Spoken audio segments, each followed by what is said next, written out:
Do you know that your relationship with yourself determines every relationship you have to everything else, including your partner, your finances, your friendships, your calling? It all stems from the dynamic we have with ourselves. If we are out of alignment in that dynamic, then we remain suffering in all of those other parts of our life. I'm teresakaplan, and I run programs and do healing. As I was a traditional psychotherapist, now I am a transformational teacher, healer, and mentor to healers and other growth-minded people. The thing that I have found doing hundreds of sessions is the critical importance of self-trust. So this is what we're going to talk about today, is the dynamic we have with ourselves in relation to self-trust.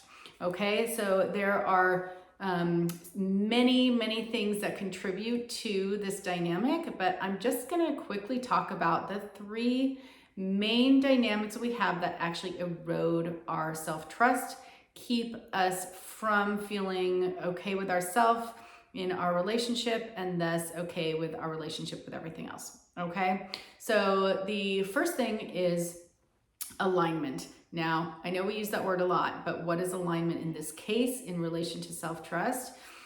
Are your values matching your actions, right? Are your values matching your actions? And this is not just on a superficial level. This is, are you, you with you, right? So do I, if I say I'm going to do something, do I do it?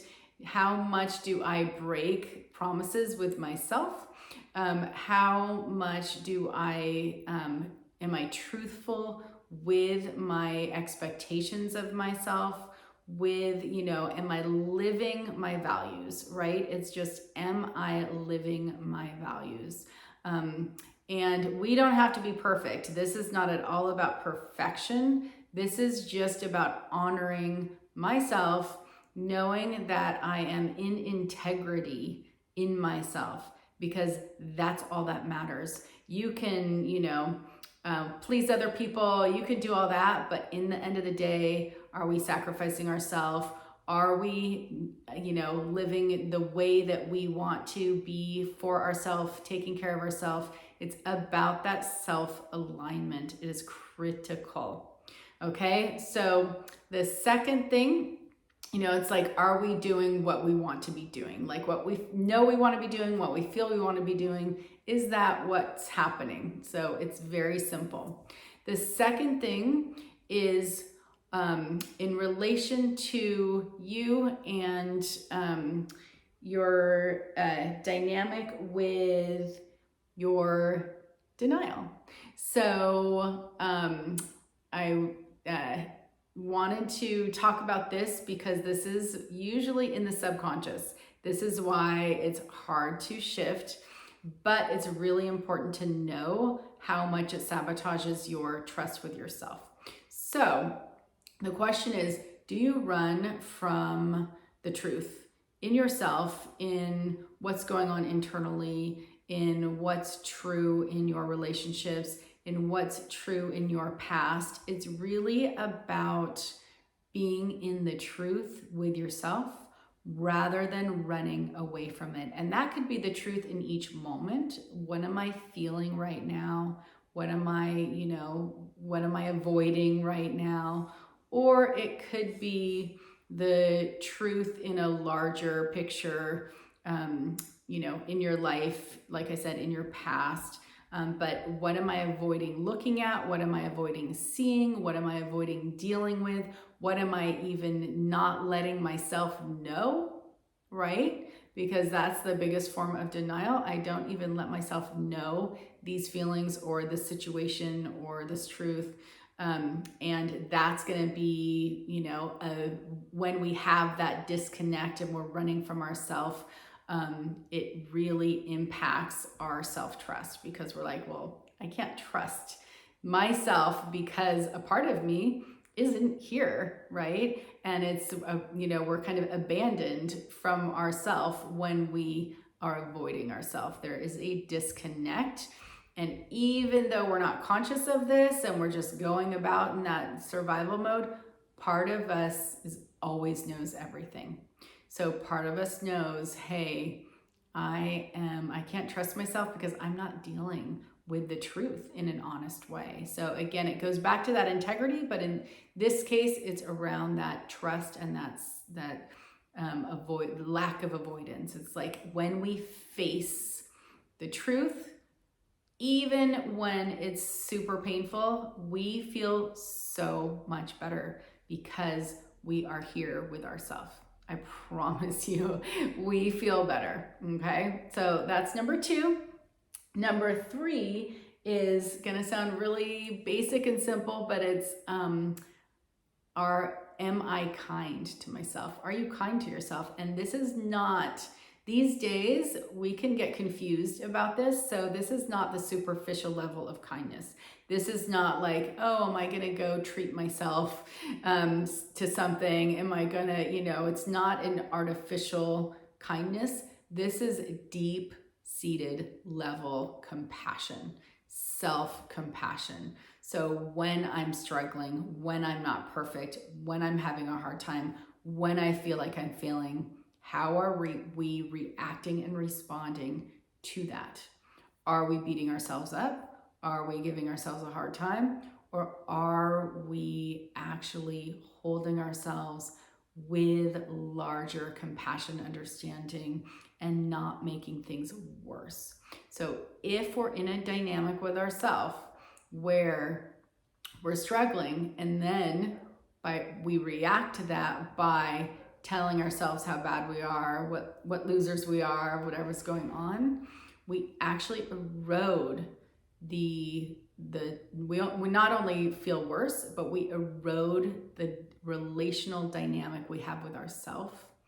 And then we start to collapse and we don't even feel like we can get better. We lose trust in ourselves, trust in the process, trust that we can actually get out of this.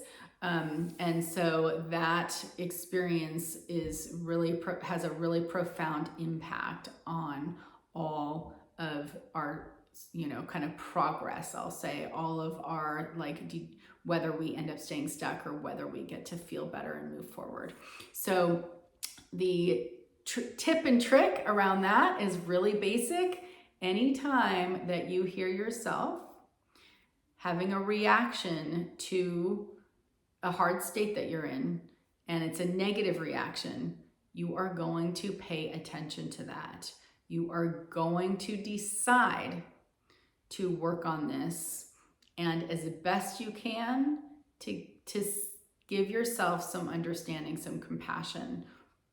Think of yourself as your beloved, as your best friend, as someone, as your child, someone that you would naturally have compassion for, and you're going to act accordingly as if you're that. So let's say, we know that we're always hardest on ourselves.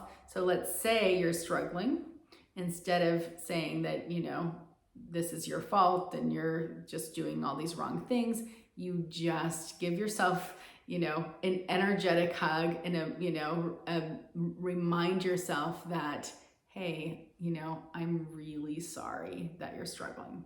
You can literally just say that to yourself. I am really sorry that this is so hard. I know that you're trying and that we're still struggling, and that's okay for today. Super simple, but you're gonna reinforce that you are still loved even though you're struggling, because probably part of your struggle is because you don't feel that way, right? So we need to not contribute to the issue. We need to bring ourselves into a new, better place by just honoring that truth. Here's the issue or the trigger, and I'm going to be kind to myself. I'm going to have that deeper self-compassion. So this is, a lot of internal workings, but As you practice it a few times, you start building those new neurons in your brain, and you actually start changing that self-trust dynamic. Okay, so the self-trust dynamic determines your dynamic with everything else, and it is critical. So this is why we want to really continue to rebuild and build up your dynamic with yourself. Those three things are a great starting place for you to pay attention to and work with, and I will definitely be back to continue to talk more about self-trust because it's such an important topic. So feel free to like this video if you haven't, and make sure that, or like my channel, and make sure that you then can get the notifications for more videos just like this. Okay, practice well and continue to heal from the inside out. Alrighty, bye.